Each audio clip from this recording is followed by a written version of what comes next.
Ma'am আমার ওই পুতুলটা লাগবে। তোমার ওই পুতুলটা লাগবে? ওই পুতুলটা নিতে হলে তো একটা পরীক্ষা দিতে হবে, এদিকে আসো। বেটা বেটা আমার অনেক খিদে পেয়েছে, এই আইসক্রিমটা আমাকে দিয়ে দাও। আইসক্রিম লাগবে? হ্যাঁ হ্যাঁ হ্যাঁ বেটা, এই নাও এবার খেয়ে নাও। না না তুমি ওই পুতুল পাবা না, তুমি যাও এখান থেকে। ম্যাম ম্যাম আমারে ওই পুতুলটা লাগবে। কি তোমারও ওই পুতুলটা লাগবে? কিন্তু তার আগে তো একটা পরীক্ষা দিতে হবে, এদিকে আসো। বেটা বেটা আমার অনেক খিদে পেয়েছে, আমাকে কিছু খেতে দাও। কি খিদে লাগছে? দাঁড়াও এখনই কিছু একটা দিতেছি। এই নাও এটা পেট ভরে খেয়ে নাও। কোথা থেকে আসে এসব? না না তুমি ওই পুতুলটা পাবা না, যাও এখান থেকে।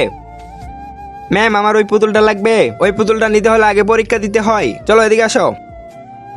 বেটা বেটা আমাকে একটা আইসক্রিম খাওয়াবে। কি আইসক্রিম? আমার কাছে তো একটা আম আছে, ওটা দিয়ে আইসক্রিম বানিয়ে দিই। ঠিক আছে তুমি এখানে দাঁড়াও, আমি কালকে আসতেছি। এই তো আম ছেলা হয়ে গেছে, এবার আইসক্রিম বারে ভরে নেই, সব কমপ্লিট। এবার ফ্রিজে রাখতে হবে। এতক্ষণে তো মনে হয় আইসক্রিম হয়ে গিয়েছে, এই তো আসলে হয়ে গিয়েছে। এই নাও আঙ্কেল, তুমি না আইসক্রিম খেতে চাইছিলা? হ্যাঁ বেটা ধন্যবাদ। আরে বাহ বেটা, তুমি তো প্রতিদিন এক একটা ভালো কাজ করো, এই জন্য এই ডলটা তুমিই পাবা, যাও নিয়ে নাও।